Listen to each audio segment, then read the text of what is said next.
Bientôt la fin de l'année, on aura l'occasion d'en reparler bien entendu, on vous prépare quelque chose pour cette fin d'année 2017, mais on n'y est pas encore, là pour l'instant, pour l'heure c'est le 146e épisode que nous vous proposons.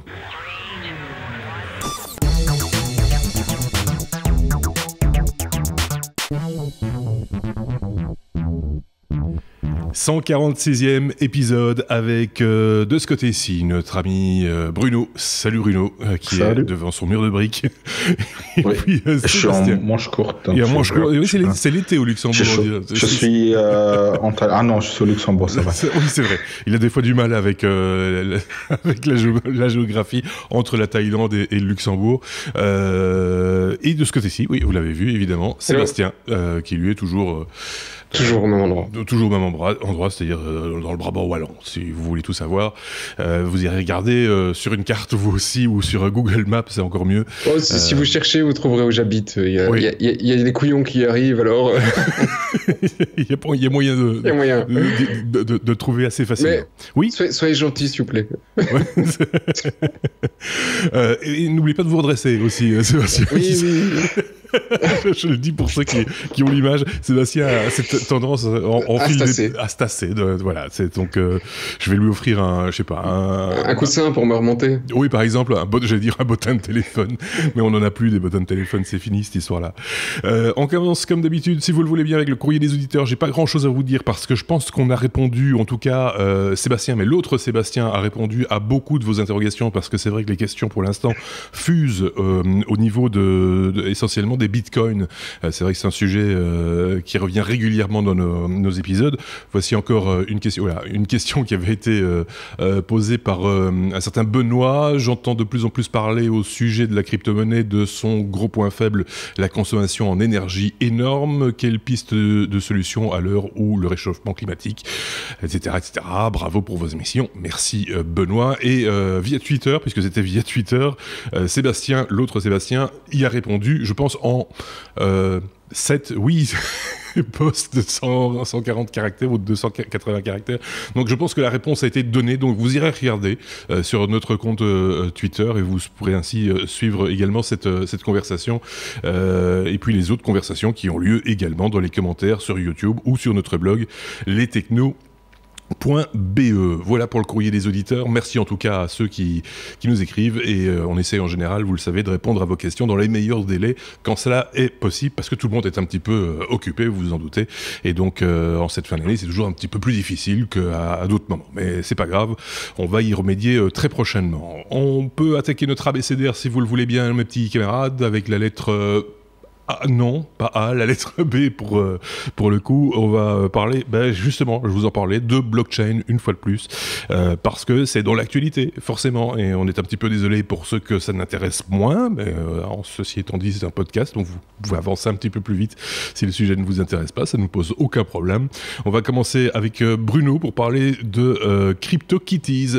Alors là, il s'est passé un truc, Bruno, c'est que des chats auraient bloqué la blockchain Ethereum, c'est ça, hein? C'est ça, oui. Donc Ethereum, qui est donc une blockchain qui tend à promouvoir un peu comment fonctionne une blockchain et avec des applications qu'on peut créer dessus. Et là, justement, une société qui veut mettre en avant cette possibilité-là a créé, il y a un peu plus d'une semaine, en fait, une application qui s'appelle CryptoKitties. C'est donc une application qui permet d'élever des chatons qui ont une ADN propre, unique, et après de revendre ces chatons une fois qu'on les a élevés. Et donc, en gros, c'est ça, hein, pour simplifier. Donc c'est pas vraiment une monnaie. Là, c'est pas une monnaie, c'est un élevage, quoi. Ici, c'est un élevage, voilà. Mais un élevage monétisé. Donc, on peut échanger des chatons, vendre des chatons contre de l'Ether. L'Ether étant la monnaie virtuelle de l'Ethereum. D'accord. Voilà, en gros, pour que ça soit clair. Il y a eu quand même en une semaine plus de 30 000 chatons virtuels, les CryptoKitties, qui ont été échangés, qui équivaut à presque 5 millions de dollars quand même. Pas mal. Et en fait, ça a généré beaucoup de trafic. hein, on vous passe un peu le fonctionnement d'une blockchain. Vous allez regarder nos podcasts. Je tiens à le préciser, il y a sur YouTube d'ailleurs une playlist avec tous les hors-séries consacrés à la blockchain et aux crypto-monnaies également. Donc n'hésitez pas à aller retourner sur ces vidéos qui sont toujours valables, hein, même si les choses évoluent relativement vite quand on parle de blockchain, mais l'explication de base, entre guillemets, elle s'y trouve et elle est toujours valable, effectivement, Bruno. Voilà, qui dit blockchain dit transaction décentralisée, donc du trafic qui est généré entre les points. Et là, justement, ces 30 000 chatons auraient généré plus de 11% de transactions en plus sur... représente 11% des transactions sur Ethereum, ce qui a créé beaucoup de délais par rapport au reste des transactions. Donc Ethereum veut vraiment mettre en avant que c'est un réseau rapide où les transactions sont assez instantanées. Et là, du coup, justement, ça a fait l'effet inverse. Hein. Donc voilà, la question se pose effectivement sur les blockchains, à quel point ce genre d'application risque de boucher les tuyaux, en fait, hein, ralentir les validations. De ralentir les transactions, le transfert de transactions, parce que chaque bloc est envoyé à tous les nodes du réseau. Donc, Sébastien vous expliquera ça plus en détail ou l'a déjà expliqué. Oui. Donc voilà, la question est, si on doit un jour passer à une monnaie virtuelle qui est basée sur ce genre d'infrastructure, est-ce qu'on risque pas de se bloquer les tuyaux comme on l'a fait? C'est une seule semaine de vente de chatons, alors que la blockchain Ethereum est inconnue au bataillon. Je veux dire, il y a ceux qui sont dans le domaine de la blockchain qui connaissent, mais tout le monde parle du Bitcoin en ce moment, mais de l'Ethereum et de l'Ether, personne n'en parle vraiment. Mais imaginez maintenant si ça fait la une des médias et si tout le monde commence à élever des chatons. C'est un peu comme les Tamagotchi à l'époque. Oui, c'est un petit pour peu les plus vieux d'entre nous. C'est ce que j'allais dire. En effet, c'est ça m'y faisait penser en tout cas au départ. C'est vrai que Sébastien, l'autre Sébastien, n'hésitera pas éventuellement à commenter cet épisode et ces informations. Si vous aussi vous avez des commentaires à faire, n'hésitez pas, comme par exemple Sébastien qui a levé le doigt. Ouais, en fait, ce qui est amusant sur l'Ether, c'est que donc ça s'est éclaté ici à cause de quelques milliers de transactions, hein, donc c'est pas voilà. Et alors qu'en fait le gars qui est derrière, Vitalik Buterin, c'est un Russe. Si vous suivez un peu les actus, depuis qu'il a sorti son Ethereum, il a plutôt la critique assez facile vis-à-vis des autres cryptos et avait tendance à vouloir dire l'Ethereum c'est le truc parfait qui va pouvoir remplacer tous les systèmes de paiement. Alors évidemment, quand tu vois un bête petit chaton qui casse tout son système, ça remet un petit peu en cause tout l'échafaudage. Ici, c'est l'histoire c'est cette petite application d'élevage de chatons virtuels, et donc du coup, ça prend une connotation un petit peu ridicule pour dans l'ensemble du paysage. Ça aurait pu être tout à fait autre chose avec autant de succès. Tout à fait, mais au lieu d'avoir des transactions qui se faisaient en quelques secondes, t'es passé à plus d'une dizaine d'heures pour avoir une transaction sur sa blockchain, donc tu peux pas attendre un paiement en plusieurs dizaines d'heures. Évidemment, ça risque de poser problème à un moment donné. En magasin, ça risque d'être long. Oui, surtout au moment des fêtes. J'imagine les fils. On reste à la lettre B comme blockchain, Bruno, pour parler d'une perte. Et ça, on l'avait expliqué aussi dans les précédents épisodes, quand on avait parlé, par exemple, des wallets ou encore du Bitcoin, justement, c'est que il y a un support sur lequel on stocke cette monnaie virtuelle, alors soit de manière sur un serveur, soit sur une clé, enfin un wallet, un portefeuille en quelque sorte, soit même sur son propre disque dur. Faut surtout pas le perdre une fois qu'on a des bitcoins ou de la crypto-monnaie. C'est ça aussi. Oui, c'est un peu ça. Ici, on parle effectivement de bitcoin. C'est une petite anecdote, mais qui vaut quand même la peine d'être mentionnée. Pour ceux qui veulent se lancer dans l'achat de bitcoin, oui, soit vous le faites sur des serveurs qui sont sûrs, on va dire, avec des sociétés qui sont sûres, parce que vous risquez de perdre un peu d'argent aussi, ou alors vous stockez cette clé qui vous permet d'identifier votre compte et votre avoir en Bitcoin, vous le stockez sur votre machine, sur un disque dur en règle générale. Donc là, c'est un Gallois, un informaticien gallois qui en 2009 avait acheté quelques Bitcoins, quelques bitcoins, hein, pas beaucoup, 7500 bitcoins. Ouais. À l'époque, ça valait pas grand-chose. Ouais. Mais là, aujourd'hui, et je pense que ça a même déjà augmenté depuis, parce que le cours du bitcoin a évolué à la hausse depuis une semaine, fortement d'ailleurs. Là, ça vaudrait déjà plus de 75 millions d'euros. Voilà, on peut dire que ça doit dépasser maintenant les 100 millions d'euros pour ce disque dur qu'il a malencontreusement laissé aller à la décharge ou quelque part. Il avait bien désossé son laptop à l'époque, il avait gardé le disque dur, mais lors d'un rangement, il l'avait mis à la poubelle. Donc c'est quand même fâcheux de mettre maintenant 100 millions d'euros à la poubelle. Mais là, il va fouiller la décharge, en fait. Il veut fouiller la décharge, mais pour 100 millions d'euros, je le ferai aussi. Oui, c'est ça. On peut se salir un peu les mains pour récupérer une telle somme. C'est vrai que si c'était au tout début, où il n'y a pas grand monde qui y croyait, il a peut-être même miné lui-même les 2000 et des bitcoins en question. 7500 quand même. 7000, mais après, l'oublier, ça c'est quand même bizarre. Oui. Mais il y a beaucoup de gens qui doivent avoir des bitcoins qui traînent sur le disque dur sans le savoir. Hein. Maintenant que tout le monde en parle, ils vont peut-être y penser et se dire peut-être que j'ai une petite fortune qui dort quelque part. Après, c'est mieux sur un disque dur qu'à la banque ou sous le matelas. Hein, donc, on va, sauf si Sébastien, vous voulez rajouter un truc. Non, j'ai quand même toujours un petit truc. À propos de Bitcoin, oui, quand même. À propos de Bitcoin en attente, il ne faut pas oublier qu'il y a Satoshi qui a toujours le premier million. Oui. Là, on ne parle pas de un million de Bitcoin qui sont quelque part. Oui. Donc, que personne. Donc, le mec est milliardaire, mais on ne sait pas qui il est. Oui. Il garde ses Bitcoins. Et, pour ceux qui regardent les séries Big Bang Theory, etc., il y a dans cette saison, donc qui est en train de passer aux États-Unis pour le moment, le numéro précédent, il y a une semaine ou deux, un épisode qui est quasi exactement ce que Bruno vient de vous raconter. Bon, d'accord. Okay. Ce genre de choses qui doit pas être qu'à isoler, hein, soyons clairs. Il doit y en avoir d'autres, on l'a dit, qui ont perdu le disque dur, qui ont revendu leur ordinateur ou qui ont, peu importe. Ce genre de mésaventures, à mon avis, ne doivent pas être isolés. On parle beaucoup de gros sous et on est toujours dans la blockchain en parlant de Bitcoin, Bruno, avec des frères jumeaux que l'on connaît, qui ont déjà une histoire d'une manière générale, qui avaient revendiqué la paternité de Facebook, si certains d'entre vous se rappellent, ou ont vu le film tout simplement Social Network. Ce sont les frères Winklevoss qui refont parler d'eux, Bruno. Oui, en fait, ils avaient gagné le procès, ils avaient eu dommages et intérêts contre Mark Zuckerberg d'une hauteur de 51 millions de dollars, je pense. En fait, ils avaient investi juste une petite partie de ça dans les bitcoins. Ils avaient investi 11 millions de dollars, c'est pas grand-chose.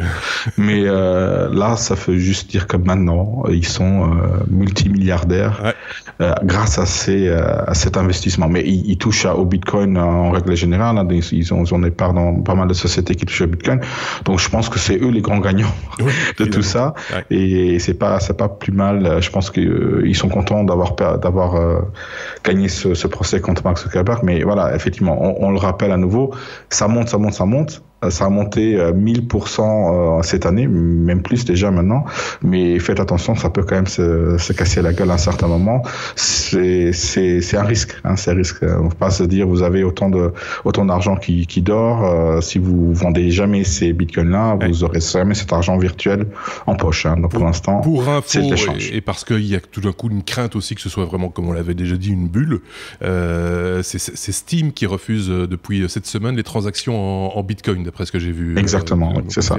Oui, Steam a maintenant refusé cela parce que c'est spéculatif. Hein. Si jamais ça augmente autant de prix, finalement, pour eux, ils vont vendre du contenu pour très peu de valeur en Bitcoin. Et est-ce que cette valeur-là, pour eux, aura encore de la valeur demain ? Si ça s'effondre, si ça s'effondre, pour eux, c'est une grosse perte. Donc, et ça, c'est un problème quand même d'un système monétaire virtuel. Si des grands acteurs n'y croient plus, ça risque de faire éclater la bulle. Si c'est une bulle, hein. Je pense en conditionnel. Le fait que Steam se retire, c'est pas suffisant apparemment, parce que ça n'a pas beaucoup bougé. Sébastien. Non, parce que effectivement dans l'article on disait que le Bitcoin venait de dépasser les 11 500 $, ça a quelques jours, et aujourd'hui, il est à 13 là maintenant, Non, il est à $17 000. Ah, d'accord. Ok. Déjà, oui, depuis qu'on a commencé à enregistrer, il a déjà augmenté de $3 000. C'est incroyable. Je suis en train de perdre de l'argent. C'est juste hallucinant. Mais voilà, on l'avait promis. Enfin, certains articles l'ont promis à $20 000 pour la fin de l'année. C'est probable qu'il y arrive, même s'il y a une petite correction d'ici là. Donc ça reste assez délirant. Oui. Apparemment, il y a d'autres crypto-monnaies moins connues qui suivent le même mouvement, apparemment, hein, mais avec des. Alors, c'est compliqué dans les altcoins en général. Quand le Bitcoin est en train de monter, tous les autres sont en train de descendre parce que logiquement tous les gens sont en train de. Et quand le Bitcoin est stable, ça monte très fort. Enfin, c'est assez intéressant. Mais au final, même si tu perds parce que tu as un double transfert, enfin un double taux de change, la plupart des autres alts, tu les as pas en dollars et en euros, tu les as en Bitcoin. Oui, bah oui. Et donc tu as l'impression que tu en perds parce que tu as moins de, elles valent moins de Bitcoin, mais au final le ratio, elles valent toujours le même taux en euros. C'est les vases communicants, quoi. Oui. Mais que Steam s'en aille, moi je trouve pas ça vraiment suffisamment, enfin pas très intelligent, hein. Les gars, et c'est pas parce qu'ils reçoivent des bitcoins qu'ils sont obligés de garder un compte en bitcoin. D'une part, et puis ils peuvent les échanger directement. De quel volume on parle aussi, hein. Oui, mais si tu utilises des sites comme Coinbase ou autres, GDAX, etc., tu fais une conversion directe en euros et tu as récupéré tes sous. Ils vont pas se crasher en une seconde. Ils ont pas un risque monumental derrière, donc c'est un peu stupide comme réaction. Mais à ce propos, par contre, de Coinbase, donc il y a la plupart des services, on ne sait pas, je n'ai pas encore très bien compris pourquoi aujourd'hui, mais il y a vraiment une grosse affluence de gens vers le Bitcoin depuis début d'après-midi, au moment où on enregistre. Et les frais de transaction augmentent aussi, du coup.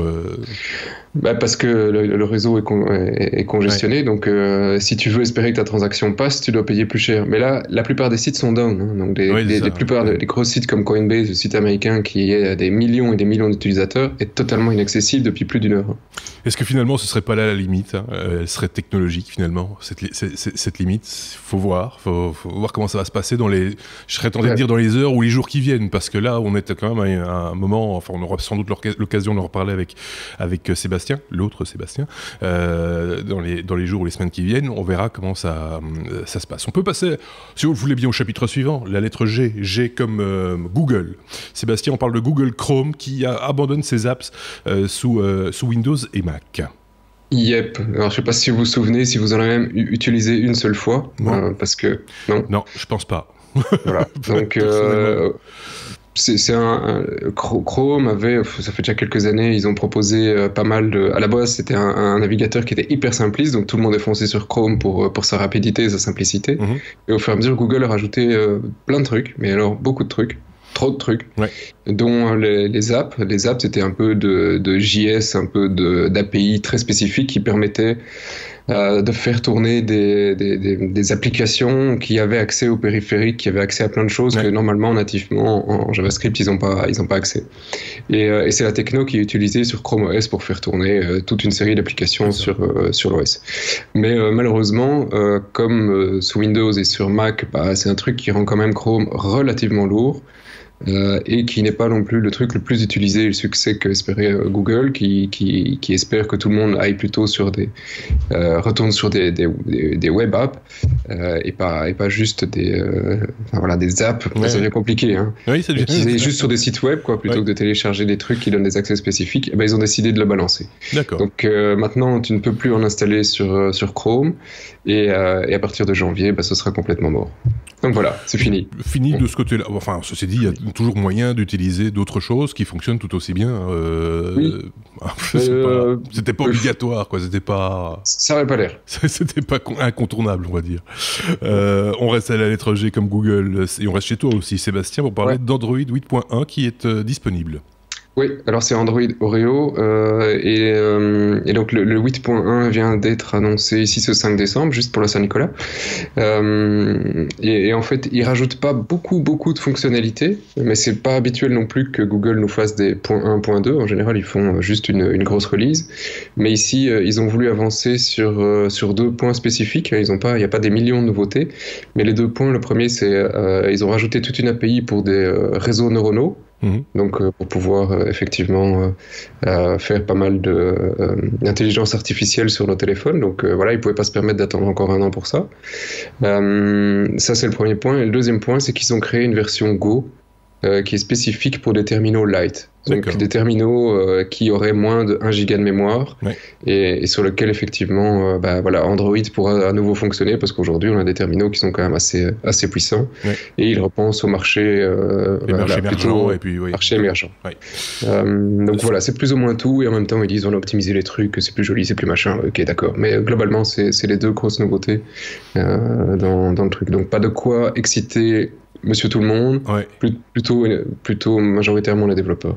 Je reviens à un truc, c'est un point de détail et c'est totalement anecdotique. Je me demande combien Oreo a payé pour avoir son nom en tant que version. Comme KitKat, hein. Oui, c'est ça. C'était aussi, il y avait KitKat également, parce que c'est par défaut, ce sont des noms de sucreries, enfin voilà. Et donc, en général, c'est des trucs qui sont un peu rentrés dans le domaine public. Mais là, on est quand même sur des marques connues et donc j'imagine qu'il doit y avoir un petit business derrière, un petit business parallèle qui permet de... Non, Bruno ? C'est payé en nature. Donc, en fait, tous les développeurs chez Google, ils ont pris 5 à 10 kilos. Oui, c'est ça. Par version. Ça doit être ça aussi. On reste toujours chez Sébastien et toujours avec la lettre G comme Google pour parler de l'énergie renouvelable qui est utilisée maintenant à 100% par les infrastructures de chez Google. C'est une bonne nouvelle. Voilà, alors c'est une news intéressante de leur part, c'est pas un nouvel algo, c'est pas un nouveau truc, c'est juste une bonne nouvelle pour l'environnement, hein, entre guillemets, parce que ils ont réussi à arriver à 100% de l'énergie qu'ils consomment en énergie renouvelable. Donc ils ont commencé déjà il y a quelques années en achetant de l'éolien, ils ont continué, et l'éolien a continué en même temps à baisser de prix, donc c'était une très bonne opération pour Google. Et donc voilà, maintenant il n'y a plus un kilowatt de chez Google qui n'est pas sur du solaire ou de l'éolien ou de l'autre renouvelable.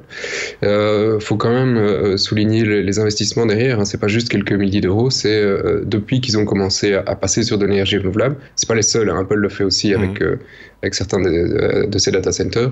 Mais ici, on est quand même à plus de 3,5 milliards d'investissements dans des énergies renouvelables. Donc voilà, on peut râler sur Google sur plein de choses. Je trouve que voilà, ça c'est un point positif de ce qu'ils essayent de compenser sur ce qu'ils consomment, parce que leur data center consomme énormément d'énergie. C'est pas les seuls, hein. Apple le fait aussi et Amazon est très très bien placé aussi dans les utilisations en énergie renouvelable. On pourra aussi dire que c'est de leur intérêt, hein, à tout niveau, que ce soit en termes de communication, en termes d'image, et en termes, voilà, donc c'est pas plus mal. Et également, en ouverture de cet épisode, on avait parlé d'un des messages, une question d'un auditeur concernant les bitcoins qui aussi consomment beaucoup d'énergie à être minés, d'énergie.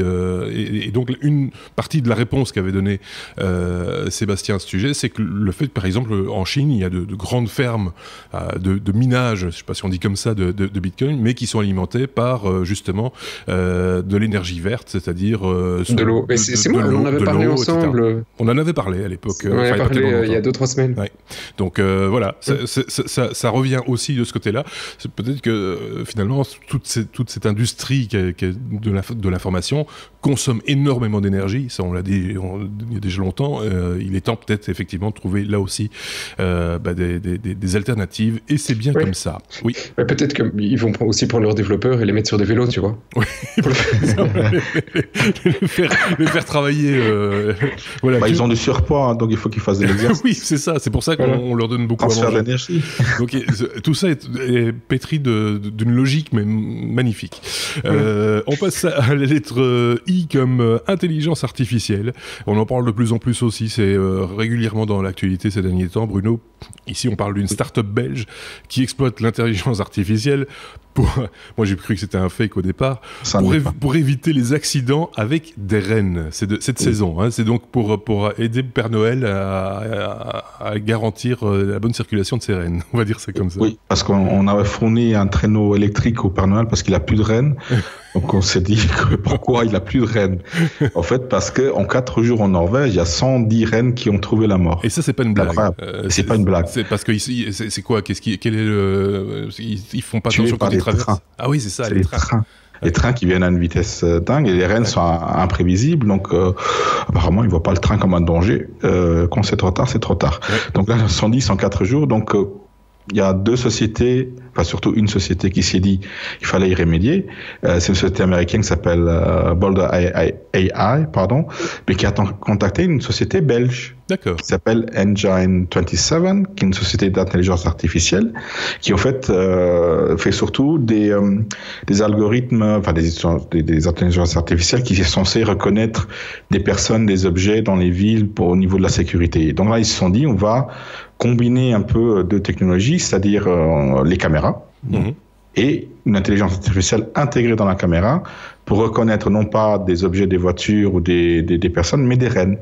Donc la caméra va identifier d'elle-même, parce que le but c'est d'avoir tout intégré dans la caméra, pas avoir ça dans le cloud sur un serveur. C'est la caméra même va utiliser cet algorithme-là, cette intelligence artificielle, pour détecter que c'est bien des rennes qui se baladent autour des voies de chemin de fer, et de donner un signal d'alarme au conducteur. Attention, il y a... Et ça de jour et de nuit, parce que vous me dites, ouais, c'est peut-être simple à voir. Il faut déjà être concentré, identifier un renne qui est à 5 km, ou peut-être pas autant, mais assez loin, et peut-être pas dans votre champ de vision. Donc la caméra permet d'analyser ça en continu et de pas être fatigué. Et ils vont mettre ça en place bientôt pour que justement on puisse sauver les rennes de Père Noël. Donc c'est pas juste de la reconnaissance de mouvement, comme on pourrait l'imaginer, comme ça existe d'ailleurs en sécurité, où les caméras sont capables de dire, si ça bouge dans cette zone-là, tu lances une alerte, etc. Ici, en plus, ça sait si c'est un lapin ou si c'est un renne ou si c'est un Père Noël. Imaginez qu'effectivement, c'est juste un détectement de mouvement. Si c'est une voiture ou du vent qui fait bouger un arbre, ça serait une alerte. Non, ici, l'algorithme va détecter le comportement typique d'un renne pour l'identifier en tant que tel. D'accord. Voilà. Après, il peut y avoir des fausses alertes, bien entendu, une fausse alerte que pas d'alerte du tout. Maintenant, la suite, ça pourrait être, c'est un jeune renne, lui, on va le sauver. Ça, c'est un vieux renne, on n'a pas besoin de le tuer. Par exemple. C'est un faux renne aussi, parfois, il doit y avoir des Norvégiens qui s'habillent en renne aussi. Oui, c'est ça, pour faire une blague ou un truc du genre. La caméra s'appelle Reindeer Cam, et donc maintenant, le développement, et ça, je trouve ça bizarre, c'est de dire... Engine 27, donc la société dit, maintenant on va utiliser cet algo pour détecter des personnes aussi autour des rails. Oui, mais bon, je pense que c'est peut-être plus important, mais pour la Belgique, parce qu'il n'y a pas de rennes en Belgique. Donc il y a des personnes qui se baladent autour des voies, donc c'est assez dangereux pour cela. Et pour eux, c'est vachement dangereux. On l'a encore vu dans l'actualité il n'y a pas tellement longtemps. Effectivement, ce serait une bonne solution d'équiper, de manière générale, ce genre de caméras, de les installer un petit peu partout, peut-être. Bruno, reste chez toi, ou alors Sébastien avait un truc à rajouter, je ne sais pas. Non, il me dit non, il fait non, il hoche de la tête. Bruno, on parle encore de l'intelligence artificielle. L'intelligence artificielle de Google, on reparle donc aussi de Google, qui a élaboré une intelligence artificielle qui surpasse apparemment tout ce qui se fait actuellement dans ce domaine. Oui, en fait, il faut être un peu plus précis, et ça, j'en ai parlé il y a, je pense, tout au début des podcasts que je fais avec les technos, c'est que à chaque fois qu'on parle d'intelligence artificielle, je vais y arriver, c'est que je donne l'exemple de Terminator et de Skynet. Oui. On y est. Ça y est, c'est fait. Voilà. En fait, c'est Google qui vient de le faire. Donc, ils ont lancé donc Google Brain, la partie d'Alphabet qui fait des recherches dans l'intelligence artificielle, a lancé l'AutoML. Donc, c'est en fait une intelligence artificielle qui, d'elle-même, peut créer des intelligences artificielles, donc des enfants. D'accord. Elle peut se reproduire. Je souviens que la définition de la vie, c'est qu'elle peut se reproduire. C'est déjà une des définitions. Et donc là, cette intelligence artificielle peut créer des intelligences artificielles spécifiques qui vont avoir des petites tâches. Par exemple, l'AutoML a créé une intelligence artificielle qui va reconnaître des objets, des personnes, etc. Donc de la reconnaissance d'objets et de personnes. Et cette intelligence artificielle créée dépasse de loin toute autre intelligence créée de toute main, de toute pièce par les êtres humains, par l'humain. Donc c'est ça qui la rend un petit peu quand même dangereuse. Et on se commence à se poser des questions parce que qu'en est-il si ces intelligences artificielles ont accès à toutes les données de sécurité, des systèmes de lancement d'armes, etc. Est-ce qu'elles vont pas pouvoir prendre des décisions elles-mêmes parce qu'elles sont autonomes, elles peuvent se reproduire, créer d'autres intelligences qui vont avoir des tâches bien spécifiques. Donc là commence à se poser effectivement, et beaucoup de chercheurs, beaucoup de personnes importantes comme Elon Musk ont mis en garde depuis pas mal de mois de ces problèmes-là. C'est que où on va mettre les barrières à ces intelligences artificielles, et est-ce que c'est pas des systèmes, comme c'est des systèmes informatiques, est-ce qu'il n'y a pas du piratage qui est possible et de briser même ces barrières qu'on va se mettre. Donc voilà.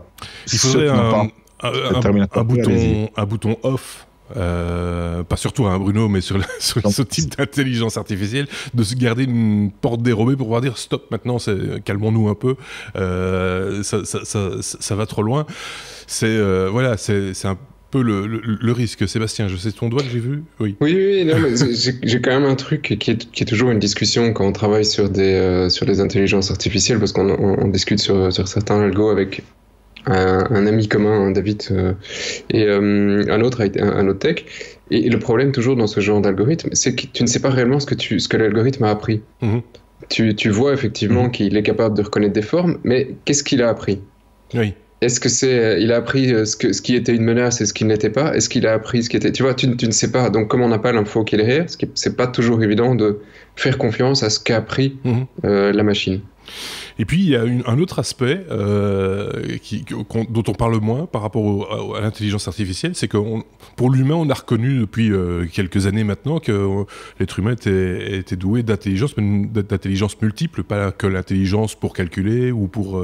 il y a aussi l'intelligence du cœur, l'intelligence de l'âme, et des choses comme ça. Elle est rarement intelligente, celle-là. Et là, l'intelligence artificielle, pour l'instant, c'est intelligence au singulier, si je comprends bien. C'est juste, c'est de la logique, quelque part. C'est ça. C'est de la logique et beaucoup de scripting. En général, la plupart des trucs que tu comptes vendre comme étant d'intelligence artificielle, c'est des choses qui sont très limitées, qui sont très scriptées derrière et qui sont pas réellement ce qu'on peut penser comme étant une réelle intelligence. C'est pas vraiment intelligent, c'est juste un algorithme qui va faire des choix en fonction de l'input. Ouais. Et ici, justement, le fait qu'une intelligence, donc un algorithme crée d'autres algorithmes, on voit mal les limites en fait de ce que peuvent faire ces sous-algorithmes-là, ces intelligences-là, et l'interaction que peuvent avoir ces différents algorithmes qui ont leur spécificité. Mais quand on met bout à bout toutes les informations qu'on a eues ces dernières années, on a eu des algorithmes d'intelligence artificielle qui ont développé des langages entre eux cryptés qu'on ne savait pas déchiffrer, etc., etc. Donc là, si en plus ils peuvent se reproduire eux-mêmes et se créer eux-mêmes, c'est plus l'être humain qui crée l'intelligence, cet algorithme-là. Là, il y a des dérives possibles qu'on ne peut même pas quantifier. Si ce sont des sous-algorithmes qui se reproduisent, on est vraiment mal barré. Ceci étant dit, sur l'histoire de nos reines de la tantôt, de l'information juste avant, si le système fonctionne correctement et que finalement cette intelligence artificielle, on lui donne la définition de ce qu'est un lapin et qui s'adapte entre guillemets à aussi reconnaître ce qu'est un lapin dans l'image, etc. Pourquoi pas? Ça permet de gagner du temps. C'est le but, c'est de gagner du temps. Mais je veux dire, tu peux pas parler d'intelligence artificielle. Le mec peut très bien avoir écrit l'algorithme pour le détecter. Ouais. Et c'est pas quelque chose qui est forcément une machine à un prix. Tu pourrais avoir écrit un algorithme pour le faire. Et d'une certaine manière, ton intelligence artificielle ici, tu ne lui donnes pas de pouvoir, elle a aucune décision. Non, elle te donne juste une alerte, donc c'est pas très important. Elle n'est pas connectée à ton pacemaker ou. Oui, elle ne prend pas de décision. Voilà. C'est ça. Et en fait, le but, le fait est que si on donne une tâche bien précise à faire un algorithme, par exemple dire sauve des rennes d'être écrasé par le train, si l'algorithme est intelligent, il va pouvoir interpréter ça de différentes manières. Et s'il peut lui-même créer des algorithmes, il va pouvoir dire, voilà, et s'il a accès à certains systèmes en plus, il va pouvoir dire, voilà, au lieu de pour sauver un renne, je vais pas seulement donner un signal, mais je vais faire stopper le train, ou je vais faire aiguiller les voies. Mais voilà, si le risque, ce serait d'envoyer le train dans le décor. Tu vois, pour sauver un renne. Tu peux accélérer le train et le faire dérailler. Oui, par exemple. Voilà. Mais bon, c'est pas si l'idée. les algorithmes et les différentes intelligences artificielles peuvent communiquer entre elles, ça peut aller très loin. Affaire à suivre, comme on dit dans ces cas-là. On n'a pas fini d'en parler, hein, soyons clairs. D'un coup, d'un seul, alors c'est la première fois qu'on me fait ce coup-là, on passe de la lettre I, tenez-vous bien, accrochez-vous, à la lettre S. Mais elle est multiple, la lettre S en plus. S d'abord comme sécurité, Sébastien. On dit S comme Seb aussi. Oui, S comme Seb par la même occasion. On dit adieu à Andromeda et ses 2 millions de zombies, mais là il va falloir que tu recontextualises un minimum, Sébastien. Tu ne sais pas ce que c'est un zombie? Oui, un zombie, oui. Oui, enfin, une machine, quoi. Pas oui. On n'est pas Walking Dead, hein. On n'est pas dans les vrais zombies. Ici, c'est des machines zombies. J'adore. Tu vois, les vrais faux zombies. Oui. Bah oui. Au revoir. Donc non, ici on parle d'un réseau de machines qui ont été infectées par des trojans, des virus et compagnie pour pouvoir servir à diverses fins malveillantes. On parle de 2 millions de machines, donc c'est pas ridicule. Et alors, ce qui est assez intéressant, c'est que c'est pas un botnet qui vient d'arriver et qui a disparu. C'est un botnet que les autorités essayent de dégommer depuis 2011. Donc ça fait 6 ans que le truc existe, il y a 2 millions de machines, donc le truc était quand même pas mal, et donc ça servait à différentes opérations, c'est-à-dire de pouvoir récupérer, ils vendaient des accès à des TeamViewer sur des machines, des keyloggers, enfin il y avait vraiment tout ce qui était possible et inimaginable, et la particularité de ce trojan, c'est que, une des particularités, c'est qu'il restait le plus discret possible, et avait toute une série de moyens d'affecter d'autres machines, que ce soit avec des mails, des liens piégés, des infections avec des clés USB, etc. Donc il était vraiment diversifié dans tous les sens possibles pour essayer d'avoir le plus de machines. Et alors il y a quand même un suspect qui a été interpellé ici en Biélorussie par les autorités, Europol et compagnie. Et pourquoi ça les a un petit peu titillés d'aller en Biélorussie, c'est parce que il y a un petit détail dans le logiciel qui finalement a probablement déclenché un peu leur flair, c'est que les virus refusaient de s'installer si la machine était en Russie, en Biélorussie, en Ukraine ou au Kazakhstan. Donc voilà. Donc tous les autres, tout le reste du monde, ils voulaient bien le pirater, mais pas ces 4 pays parce que on ne sait jamais que le mec s'affecte lui-même.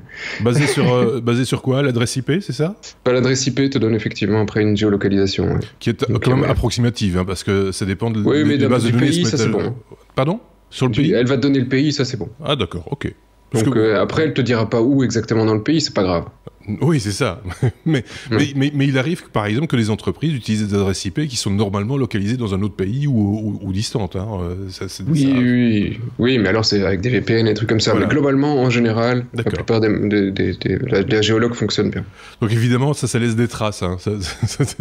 Ça permet de dire, bah oui, on va pas se laisser polluer non plus par ses propres. Il y a toujours un petit détail. Toujours un petit truc qui c'est un peu crétin en même temps, parce qu'il fallait peut-être trouver une autre manière de...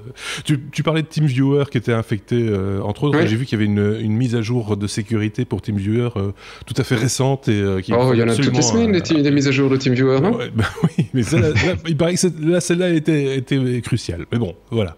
C'est vrai d'accord. Donc n'hésitez pas, si vous utilisez TeamViewer, à faire les mises à jour en temps et en heure. S comme sécurité, c'est fait. On a un S comme smartphone, Sébastien, pour parler de Snapdragon 845. Le Snapdragon nouveau est arrivé en quelque sorte, hein, c'est comme le Beaujolais.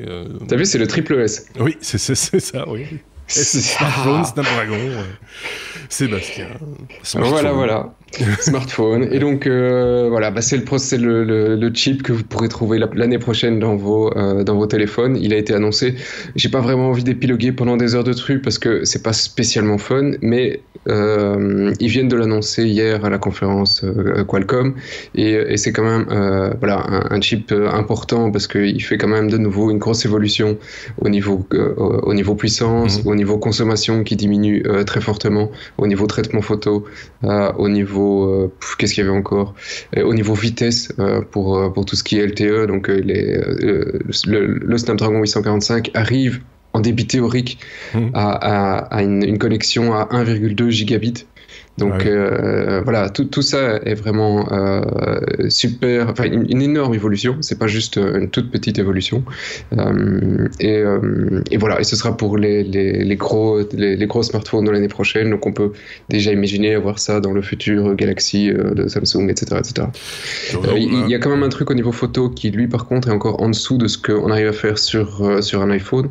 Alors malheureusement j'aurais dû juste bookmarker le truc, mais voilà, il arrive à faire du 720p en 480 frames par seconde, mais voilà, mais il n'arrive pas à faire du 1080p en 240 comme tu arrives à le faire sur un iPhone. Donc, mais il arrive quand même à faire des bons trucs en slow motion, et ils vont réussir à faire de la 4K en 60 frames par seconde, ce qui est aussi une des premières fois sur des smartphones Android en tout cas. Ouais. Donc voilà, un processeur ultra spécialisé mobile qui s'en vient. Voilà. Non, on peut dire ça comme ça aussi. On était à la lettre S comme smartphone, après S comme sécurité, S comme social, Sébastien toujours, pour parler de sinon il a fait toutes les lettres S possibles. Facebook qui s'attaque aux enfants, gentiment entre guillemets, avec un Messenger qui leur est dédié. Ouais, Messenger for Kids. Et alors le but étant, parce que normalement Facebook est interdit aux enfants de moins de 13 ans, ici le but est d'aller attaquer les enfants de 6 à 13. Pourquoi ? Pour proposer aux gosses le moyen d'appeler papa, maman et d'écrire des messages à leurs copains entre guillemets. L'avantage souligné ici par Facebook, c'est que tu peux avoir une modération de la part des parents pour savoir ce qui se passe et avec qui ton gosse discute. Au final, sinon, c'est un Messenger avec un peu de couleur en plus, et globalement, c'est exactement la même chose que ce que tu sais faire avec un Messenger pour un adulte. La publicité en moins et l'accès au contact plus difficile que sur le Messenger. Mais voilà, je reste assez dubitatif. Alors, si on lit, il éduque les clients de demain, quoi. Voilà, oui et non. Enfin, tu vois, si tu lis l'article, c'est le point de vue, c'est plutôt Facebook est un peu cynique et il attaque les gosses, blablabla, c'est méchant, enfin bref, on crée des futurs consommateurs. D'un autre côté, j'ai 2 petites filles, pour ceux qui connaissent pas le podcast, et mes 2 petites filles ont Messenger sur une tablette depuis un certain bail maintenant, et elles l'utilisent pour communiquer avec nous. La première pour envoyer des messages audio, et l'autre pour écrire et pour téléphoner à ses cousines. Voilà, effectivement, elle ne peut pas avoir un compte en dessous de 13 ans, ça ne m'empêche pas, et je vois pas, le Messenger for Kids, ici, ne me donne pas beaucoup plus de possibilités que ce que j'ai sur sa tablette. Elle ne sait pas ajouter un ami, elle ne sait pas avoir une discussion sans que je sois au courant, j'ai accès à son compte, j'ai toutes les notifs par mail, donc a priori, le produit n'était pas nécessaire, il est juste brandé pour pouvoir atteindre des enfants qui aujourd'hui étaient interdits par la législation américaine pour eux. Alors vous attendez pas, je cherchais pas directement sur le Play Store et l'App Store aujourd'hui. Il commence aux États-Unis, en Angleterre et je pense en Australie, si ma mémoire est bonne. Mais voilà, ce sera encore quelques mois avant de le voir débarquer en Europe. Je trouve ça audacieux dans le sens où c'est quand même dangereux aujourd'hui de s'adresser aux enfants quand on parle de technologie. On en parle encore il y a pas tellement longtemps avec des accessoires, des jouets pour enfants, des jouets connectés, des montres, etc. L'Allemagne par exemple demande de les détruire et évite de les vendre. Enfin voilà, et donc dès le moment où on s'adresse aux enfants, il faut le faire avec d'infinies précautions, pas pour les enfants eux-mêmes, aussi eux bien sûr, faut pas leur mettre n'importe quoi entre les mains, mais c'est surtout pour les adultes que nous sommes, pour pas les choquer, pour pas brusquer, pour pas vexer, pour plein de raisons, et donc je trouve ça assez, oui, enfin le mot peut-être mal choisi, mais culotté d'ainsi proposer une alternative enfant d'un outil que tout le monde utilise maintenant, enfin que tous les adultes en tout cas utilisent depuis, enfin tous, beaucoup utilisent aujourd'hui. Seb. Mais je vais quand même encore rajouter un truc là-dessus, c'est qu'il y a un débat évidemment, le fait de donner ça à des gosses. Je sais que je ne fais pas toujours l'unanimité vis-à-vis de mes amis quand tu dis oui, tu fous une tablette dans les mains d'une fille, d'une gamine de 5 et 7 ans. Si c'est encadré, c'est une question d'encadrement. C'est encadré, et quand tu vois des gosses à 5 ans, je t'assure qu'ils ont toute l'intelligence qu'il faut pour pouvoir utiliser ce genre d'outils, et qui regardent papa et maman en train de discuter sur ce genre de téléphone et qui comprennent pas pourquoi elle ne pourrait pas discuter comme ça avec papa et maman, avec les autres. Et alors, ce que j'ai eu comme comportement avec ma plus grande, hein, qui a 7 ans, c'est maintenant lire et écrire, c'est qu'à la base, quand elle est arrivée en première primaire, lire et écrire, elle en avait absolument rien à faire. Tu vois, ça n'avait aucun intérêt, elle voyait pas pourquoi. Et de la même manière que écrire en cursif, moi je considère, de nouveau c'est un avis très très personnel, je considère que c'est plus réellement utile, en tout cas plus de la manière dont on éduque nos gosses avec le nombre d'heures qu'ils passent par semaine à écrire leurs petites lettres dans les petites lignes. Et est-ce que nous, après, en tant qu'adultes, on utilise encore l'écriture cursive? J'écris peut-être 2 lignes par an. Oui, donc, enfin, on en a parlé aussi. Débat, hein. Oui, on en a parlé avec Marc également lorsqu'on a parlé de la tablette remarquable, par exemple, que l'écriture manuscrite permettait une meilleure mémorisation et des choses comme ça. Enfin, voilà. Il y a débat. Marc et moi avons des divergences, tu vois. Non, mais il y a débat, en tout cas. Il y a débat. Et donc, le fait d'avoir cette tablette dans les mains, Messenger, et qu'elle ne savait pas lire et écrire à ce qui se passait sur son écran, je t'assure qu'en quelques semaines, elle savait lire et écrire pour pouvoir communiquer avec papa, maman, parce qu'il y avait la motivation derrière. Ouais. Et donc, voilà, c'est peut-être pas le truc à faire avec tous les gosses, mais faut se poser au moins la question. Et je pense que l'éducation, enfin, l'école devrait se poser aussi la question, parce que quand je vois d'autres, mes nièces qui sortent, elles, de fin de primaire, et que dans tout le cursus, on n'a encore appris à aucun de ces gosses comment utiliser la technologie. Donc une tablette, elles ne savent pas l'allumer, un PC, elles ne savent pas l'allumer.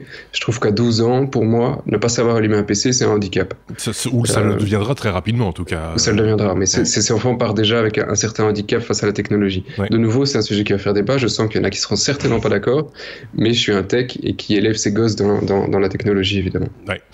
Ça se défend, et je pense qu'on va pouvoir lire peut-être en commentaire de cette vidéo sur notre blog lestechno.be ou sur YouTube des commentaires qui iront dans un autre sens et qui seront peut-être défendables aussi. On ne dit pas le contraire. En tout cas, il y a débat et c'est tes gosses, donc t'en fais ce que tu veux. Voilà.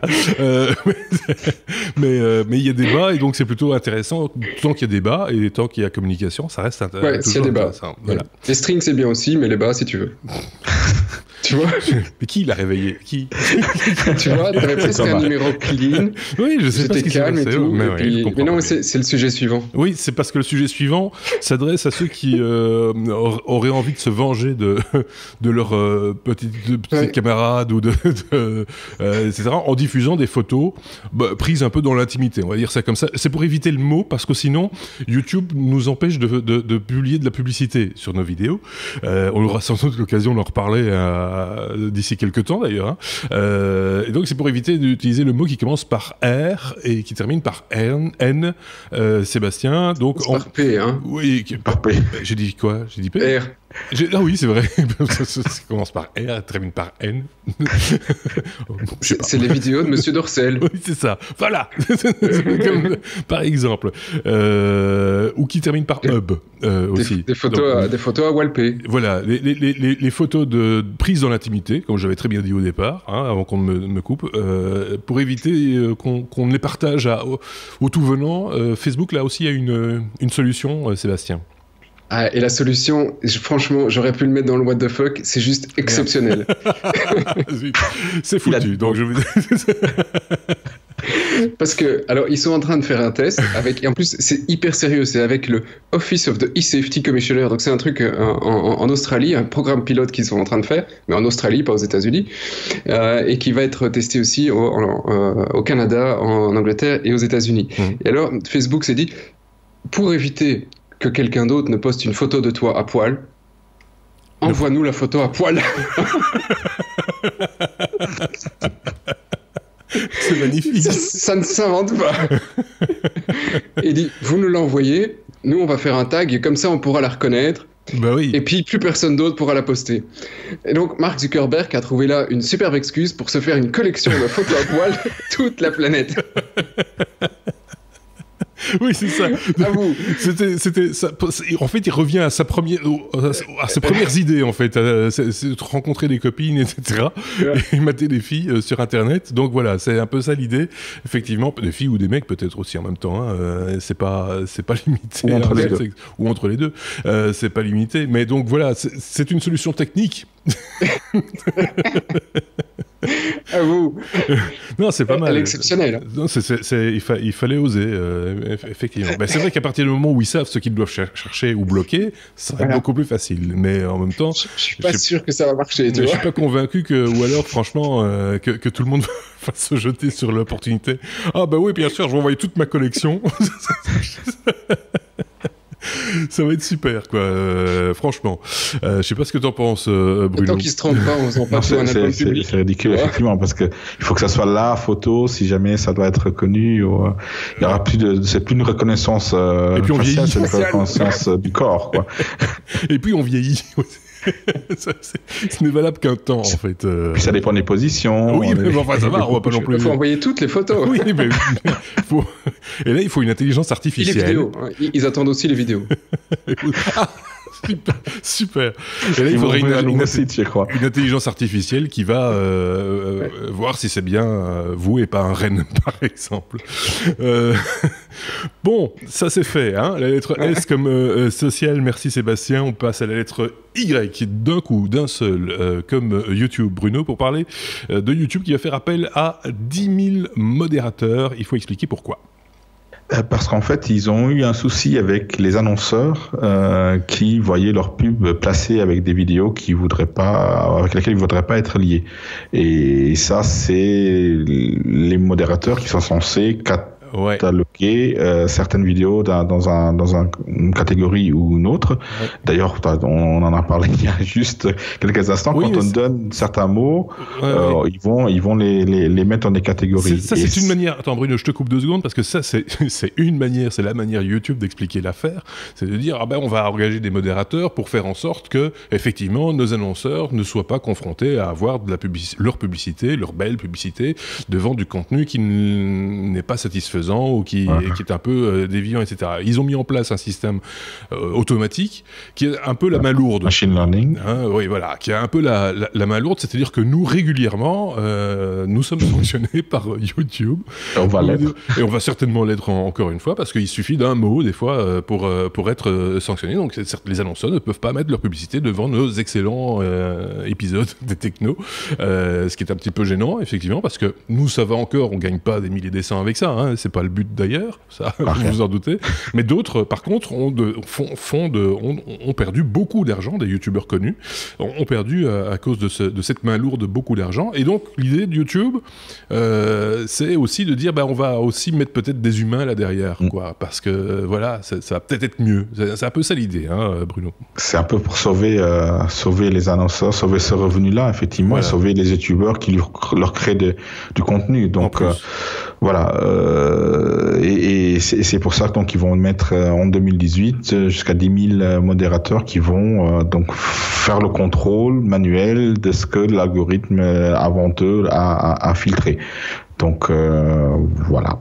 Et contrôler les plaintes aussi, parce que on peut aussi, quand on a été sanctionné, demander à YouTube une vérification humaine, et donc là, ces 10 000 humains vont être tout à fait utiles pour contrôler ça aussi. On l'imagine. Ils vont pouvoir regarder notre podcast. Ils vont pouvoir, mais c'est ce qu'ils font. Regarder, ouais. Pour l'instant, c'est ce qu'ils font à peu près toutes les semaines, aux alentours de la 53e, 55e minute. Ouais. Si vous voyez à peu près ce que ça veut dire, on en reparle dans un instant. Bruno, je te laisse terminer. Non, c'est tout ça. Finalement. Non, parce que YouTube, donc, il vit des revenus, bien entendu. Google vit des revenus des annonceurs. YouTube vit des revenus des annonceurs. Et les YouTubeurs vivent des revenus des annonceurs aussi. Donc, c'est très important. C'est leur business. Oui. Et il ne faut pas faire d'erreur de ce côté-là. On avait vu dans le passé qu'ils ont carrément vidé des comptes, bloqué des comptes, vidé des centaines de milliers de vidéos, oui. De manière quasi automatique et parfois un peu trop sèchement. Et par contre, d'autres vidéos étaient mal cataloguées et les annonceurs se retrouvaient avec des vidéos auxquelles ils ne voulaient pas être associés. Ouais. Donc voilà, modération manuelle. Les algorithmes intelligents ne sont pas encore si intelligents que ça. Donc peut-être que Google va pouvoir aider là-dedans. Ceci dit, c'est vrai qu'ils ont bien fait d'avoir, dans certains cas, avoir eu la main lourde parce qu'il était était temps peut-être de nettoyer un petit peu certaines chaînes YouTube, voilà, et YouTube qui vit de la publicité et de notre contenu. Je tiens à le signer, c'est notre contenu et c'est pas le contenu de YouTube. On était à la lettre Y, on peut passer tout de suite à la lettre W comme what de Fa alors. Bruno, on parle de Mercedes. C'est un peu le fourre-tout de ce podcast, la lettre W, c'est là où on met toutes les informations qu'on ne sait pas classer ailleurs, en gros, et qui nous paraissent un petit peu tordues. Ceci dit, celle-là, elle n'est pas vraiment tordue, cette info. C'est Mercedes qui a loué une Tesla. Et on se demande bien pourquoi. Ils l'ont un petit peu démontée quand même, hein, et puis ils l'ont rendue dans un état plus que douteux, hein, c'est ça. La lettre W, on l'a appelé quelle idée? On va dire ça. Quelle idée. Quelle idée. Ah, mais quelle idée. Mercedes, ils ont loué une Tesla chez Sixt. Donc, c'était un loueur de voiture. Hein, donc, il y avait une Tesla au catalogue. Je me dis, bon, on va louer ça. On va la tester tous les sens, sur circuit, toutes les conditions. Puis ils ont fini par la démonter, puis la remonter, la recoller grossièrement. Et ils l'ont rendu comme ça. Et le problème, c'est que c'était pas la leur. C'est que c'était un particulier qui, lui, a porté plainte. Et va porter plainte contre Sixt et contre Mercedes. Mais c'est ballot, hein, parce que bon, là, tout le monde le fait hein, dans le milieu automobile. On prend les produits concurrents, on les analyse, mais on fait ça proprement, normalement. Ouais. On achète des voitures pour les désosser et on les loue pas. Donc ils voulaient économiser de l'argent. Finalement, ils se sont fait une très mauvaise publicité, Mercedes et Tesla une bonne, hein, finalement. Donc ils sont très bien placés dernièrement, Tesla avec la bonne publicité. La Mercedes et tous les autres constructeurs qui doivent un peu rattraper tout le retard qu'a Tesla finalement doivent copier. Hein, oui. Donc là, c'est les Allemands qui copient les Américains. Voilà, c'est ballot, je trouve. Ceci étant dit, ça se dit peu, mais en technologie, la rétro-ingénierie, tout le monde a ouvert le smartphone de tout le monde, etc., pour voir ce qu'il y a dedans, et peut-être pour essayer de trouver la solution qui sera pas la même parce qu'on peut pas la copier parce qu'il y a des brevets, mais s'inspirer en tout cas. Sébastien, non, tu n'es pas d'accord? Non, je suis pas d'accord. Attention, tu dis ça parce que nous sommes des Européens et donc nous, ça fait partie d'un certain droit. Donc tu vois, il y avait à l'époque tout un débat sur les consoles qu'on piratait et que en Europe, on peut démonter une console parce qu'on l'a achetée, elle nous appartient. C'est vrai que c'est pas pareil partout. C'est pas pareil partout. Aux États-Unis, tu achètes une console, tu l'ouvres. C'est un acte criminel. Oui, c'est tu vois, le reverse engineering est interdit aux États-Unis. Oui. Ils avaient essayé de l'imposer justement sur une console de jeu, mais je ne sais plus laquelle, en Europe, et ça n'était pas passé. C'était complètement. Voilà. Chez nous, tu peux démonter tes affaires. Voilà. Chez nous, quand on t'achète un truc, il est à toi. Tu fais ce que tu veux avec. Si tu veux envie de le balancer contre un mur, tu peux. Aux États-Unis, non. C'est pas vraiment à toi. Voilà. On parle de brevet, tiens, justement, Bruno. Encore un brevet, c'est un petit peu particulier, on a tout essayé, le visage, l'œil, le doigt, etc. Samsung songe à tester la paume de la main maintenant, pour déverrouiller. On descend de plus en plus. Oui, ça va de plus en plus. Tout à fait. Bientôt le coude. C'est le pourquoi, c'est dans cette lettre W, effectivement, c'est voilà, personne l'avait déposé le brevet, donc ils l'ont fait en premier, comme ça personne d'autre pourra l'utiliser ou devra payer des royalties. Donc c'est la paume de la main qu'ils veulent identifier, parce que celle-là aussi, elle est unique forcément. Elle est ligne de la main et donc voilà, Seb l'a dit, quelle sera la suite? On va commencer. Elle va te dire si tu as de l'avenir ou pas. Pourquoi pas. Elle va lire les lignes de la main et dire vous n'avez aucun avenir, ça sert à rien de déverrouiller votre smartphone, monsieur. Voilà, je vois pas pourquoi la reconnaissance d'une paume serait plus exacte à une reconnaissance faciale ou des empreintes digitales ou scan rétinien. Donc, de nouveau, c'est pour déposer. C'est un brevet. Voilà, pourquoi pas? Je sais pas si Sébastien avait une autre solution après la paume de la main. Je pense qu'il a quelques idées, mais oui, je ne dirais pas. On va pas être censuré tout de suite. Et puis j'ai une réputation à tenir. Voilà, il y a le lobe de l'oreille aussi. Il paraît que c'est unique, le lobe de l'oreille. Non, mais sinon, le téléphone est déjà dans ta poche, c'est pratique, tu vois. Oui, c'est pas faux. Pour le déverrouiller. Pour le déverrouiller. Pour le déverrouiller, s'il est déjà au fond de la poche. Ça peut être pratique. La moitié du chemin est fait, j'ai envie de dire. Ouh là là. Et pour terminer ce 146e épisode, bon, on va oser donner la parole à Seb. Je sais pas si on fait bien. Pour parler de vaches connectées. Et ça, c'est pour demain, apparemment, la vache connectée. Voilà. Bah, c'est gentil, tu vois, la vache. Y a pas de. Tu vois, un sujet léger. Pour quelqu'un qui a ses bureaux à côté de la vache qui rit. Pour quelqu'un qui a ses bureaux à côté de la vache qui rit, je trouve ça drôle. Oui, mais il y a plus de vaches maintenant. Il y a plus de vaches, non. On en avait l'année passée, ils ont mis du maïs. C'était très drôle. Avant, on faisait un barbecue, tu vois, et avec la vache qui était derrière. Mais voilà, maintenant, c'est moins drôle. D'ailleurs, si vous avez vu les podcasts de l'été, c'était fait en bas des bureaux de la société de Marc et moi. Voilà. Ce Marc-là. L'autre Marc. Voilà. C'est lui qui boit son thé. Voilà, c'est ça. et donc, il n'y avait pas de vache, effectivement. Il n'y avait pas de vache. Quoi qu'il. Et donc, ici, voilà, c'est un projet du Huawei. Ceux-là. Oui. Et les Chinois. c'est toujours pas comment. Et effectivement, donc ils veulent utiliser le réseau 4G pour savoir où est la vache, quelle est la température de la vache, parce qu'on ne sait jamais qu'elle soit morte. Tu vois. Ouais. Et donc en gros, c'est plus ou moins le seul truc. Hein. Mais grâce à ça, ils se disent, on va pouvoir laisser les vaches gambader. N'importe où, on s'en fout. Et apparemment, d'après les tests qu'on fait, les vaches sont contentes de pouvoir se promener n'importe où, tu m'étonnes, et ça augmente la production de lait. Donc, d'après leurs calculs, pour un petit boîtier qui leur coûte $45 au coût de la vache, la première année, ils réussissent à sortir $10 et de la vache en plus. D'accord. Donc il y a un bénéfice. Il y a un bénéfice de $10 par vache par an. Et donc ils ont un projet en Chine déjà de plus de 5000 vaches qui sont équipées. Et donc voilà, maintenant ils vont y aller, quoi.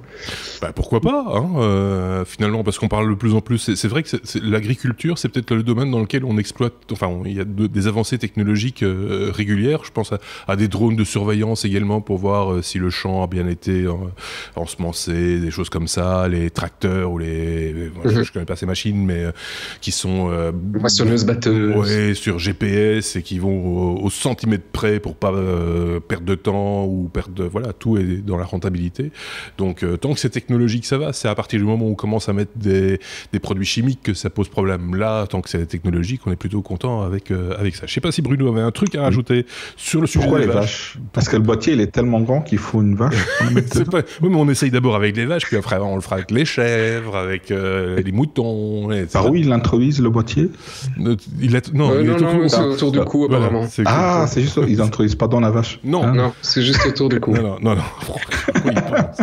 C'est incroyable, quoi. Mais non, moi je trouve que c'est une bonne idée, finalement. C'est vrai que la température de la vache c'est important parce que, paraît-il, la vache a une température qui fluctue assez bien en fonction de ses montées de lait, etc. Donc, d'après ce que je sais. Comme ça, tu sais celle qui est une montée de lait où tu dois aller la chercher. Par exemple, ou ils sont forts, ces Chinois. Qui va véler, etc. Enfin, bref. Qu'est-ce qu'on ne ferait pas pour ces braves petits... Et si elle s'approche trop près du train? Par exemple. Voilà. Ou si elle devient copine avec un renne. Enfin, bref. Voilà. On va s'arrêter là parce que ça part vraiment en sucette, ce 146e épisode qui vous était proposé cette semaine par Bruno. Merci Bruno. Ciao. À très bientôt. Et par Sébastien. Merci Sébastien. Salut. À très bientôt également. Normalement, d'ici la fin de l'année, puisque nous sommes déjà au mois de décembre, qu'il y a des choses qui arrivent d'ici la fin de l'année. Noël et Nouvel An, vous allez me dire, oui, entre autres, mais d'autres choses également. On aura l'occasion d'en reparler prochainement. Merci de nous avoir suivis. N'hésitez pas à commenter cet épisode comme tous les autres en regard de cette vidéo sur YouTube ou sur notre blog lestechno.be. À très bientôt. Au revoir.